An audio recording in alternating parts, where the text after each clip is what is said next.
The Yankees offer has been leaked for one of the best players in the MLB, as there has been a ton of discussion surrounding Tarik Skubal and his future with the Tigers, and the Yankees have known to have interest, and now we are seeing, with Skubal being traded away, the New York Yankees are figuring out how to bounce with their offseason while also offering a monster package for one of baseball's best pitchers, and we are going to break all of this down, guys. There is a lot to go over right now with this situation, with Tarik Skubal now being on the trade market, and the Yankees offer has been leaked, and we're going to go over that, guys. But real quick, before we jump into it, if you are part of that 71% that's not subscribed to Yankees Digest, make sure to subscribe so you don't miss a single New York Yankees update. We got a lot of great videos every single day, and there's a lot to talk about with this one, so you're going to want to stick around until the ending, but let's jump right into the video, because look, there's been a lot of talk surrounding Tarik Skubal. Is he going to stay with the Detroit Tigers? Well, that is up to the Detroit Tigers. If they're willing to pay Tarik Skubal the money that Skubal wants, he will stick around. However, if he is not going to be offered that money, the expectation is that the Tigers will ultimately opt to trade Skubal for a massive haul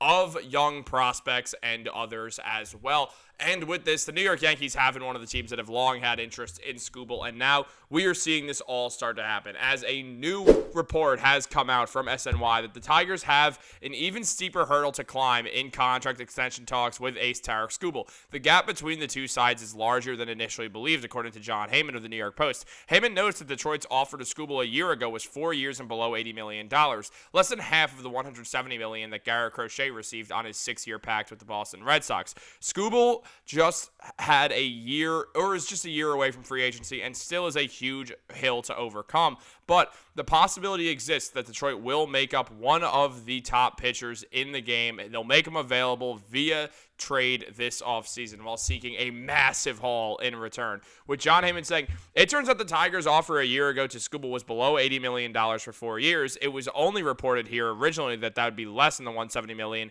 that the Red Sox signed Gerrit Cole for, and it's actually less than half. Evan Petzold of the Detroit Free Press later reported it was under $100 million.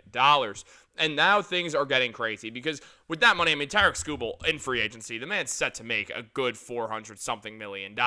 So we know he's going to get paid as the highest pitcher in baseball. He's going to amass what Gerrit Cole got, and Yankee fans have to be ready for this, because we know it's a pricey thing. We know the Yankees would be paying a ton of money for pitching with Cole, Rodon, Fried, Skubal. There would be a whole lot of money invested in one of the, if not the best pitching staff in baseball. It would be the best pitching staff in baseball, imagining that Gerrit Cole is able to come back and still be who he is, like we saw with Justin Verlander and Jacob deGrom. So when we notice that, we do see that Tarik Skubal just adds a real third ace to this team, on top of just having an absolutely stacked up rotation, where the 4 and 5 guys are going to be Carlos Rodon and Cam Schlittler, which is absolutely nuts. Now, that's the thing. Are the Yankees want to give up all that? And it does really come down to who exactly they'll be giving up. A lot of prospects like Spencer Jones will be brought up here, and ultimately, I imagine Spencer Jones would be traded here, which would make signing Cody Bellinger even that much more important, as the Yankees would now see their center fielder of the future be Bellinger, to put him out in center field, have Jason Dominguez out in left, and then Aaron Judge out in right field.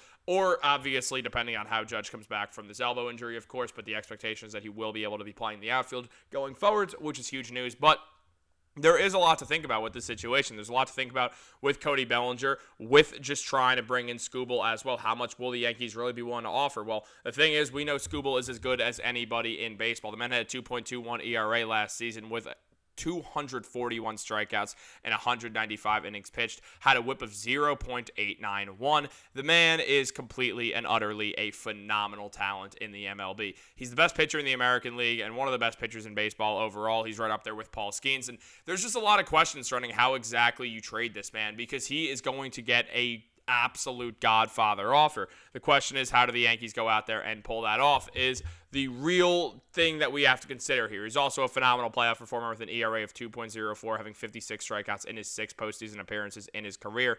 The man is completely and utterly dominant whenever he needs to be, and that is a huge part of this as well. Now, looking at the offer for the New York Yankees, it was talked about by Randy Miller that his first offer would be Clark Schmidt, Luis Gil, and 2 prospects of the Tigers' choice. If Jason Dominguez or Spencer Jones has to be in the deal, he'd include one of them for Skubal because he's that good. On top of that, Bob Klapsich did say that my guess is the price tag for Skubal will be so high that Steinbrenner wouldn't budge. We've heard the same thing year after year. We're one pitcher away. This is the starter that we have to have. That's what compelled the Yankees to sign Cole, Rodon, and then Fried. Every year, there's somebody else coming around the corner who's as good or better. Hal Steinbrenner is probably thinking, how many more saviors do I have to spend on to put this team over the top? I can understand the thinking. Fried was supposed to be that answer until he wasn't. Now Skubal is the answer. I can see Steinbrenner saying, no, enough is enough. We have enough starting pitching, especially with Cole, Rodon, and Schmidt coming back. But that's also part of the thing here that we have to understand. Schmidt's not coming back instantly. Cole will be back in May. Rodon will be back around May as well. Right now, the Yankees have Max Fried. They have Cam Schlittler, Will Warren, Luis Heel, and likely Elmer Rodriguez Cruz, unless the Yankees sign another pitcher in the starting and in the free agency, no matter who that is, whether they want to shoot for the stars and look for a Framber Valdez or a Shane Bieber or a Dylan Cease, who are still going to cost a lot of money. Nowhere near these other guys, nowhere near what Skubal's going to cost in a year, but he is going to cost a lot of money after all, and that is something that we do have to be well aware of moving forward. So the Yankees, they're going to have to spend some money on pitching, but the question is, we do know that they're going to be getting two pitchers back in the early part of the season in Cole and Rodon. So what exactly is the move here? Do you continue to go pay a lot of money for pitching, knowing that the shelf life of some of these guys is not going to be long based off the fact that you are getting Cole and Rodon back? That's a big question mark. And how is Cole going to come back off Tommy John surgery? It's another question mark that you do have to ask yourself, which does lead to all these situations. Now, the Yankees, they do have their top 10 prospects right here. We see George Lombard, it would not be surprising to see him involved in a Skubal trade. It would not be surprising to see Spencer Jones involved. Elmer Rodriguez Cruz, I would be open to trading. I'd rather not trade Bryce Cunningham or Ben Hess. I'm super high in both of those guys. And on top of that, I'd easily give up like a Chase Hampton, a Henry Lane, a Brock Selvage. I'd give Carlos LaGrange up. He is probably going to end up being a relief pitcher.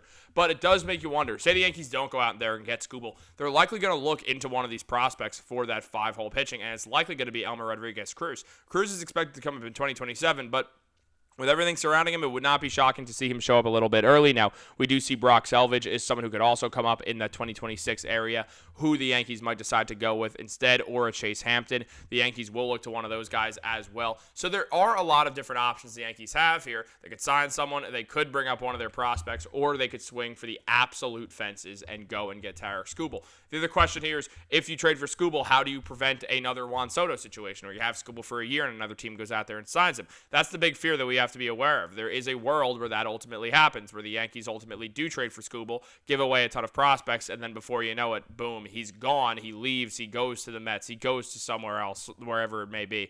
It is just one of those situations that the Yankees do need to be very aware of, and it's one of those things that I do definitely consider and worry about. Now, I mean, if we look at Spencer Jones, the man is obviously a phenomenal talent, and giving him up for a one-year rental would be a horrific error. I mean, unless you win the World Series, that is. But, like, if you don't, and you give up a guy who in the minors last year, who's MLB ready, had 35 home runs, 29 stolen bases, and an OPS of 933 with a 274 batting average, you'd really, really feel like you completely shot yourself in the foot here. Now, there are fans saying the same thing, saying, no, if you're going to go for an elite pitcher, you go and get Paul Skeens, who's been in trade talks already, because of the fact that when you look at Skeens, he's not a long-term situation for the Pirates, who don't spend money. They have the best pitcher in baseball. It makes sense to trade him while he has as much value as humanly possible and as many years of control as humanly possible. The Pirates don't want to sell him off because they understand the reaction to what would happen if they ultimately did trade him. Guys, what do you think? Let me know in the comments down below. Like this video, subscribe, turn on post notifications. Have a great day. Go Yankees.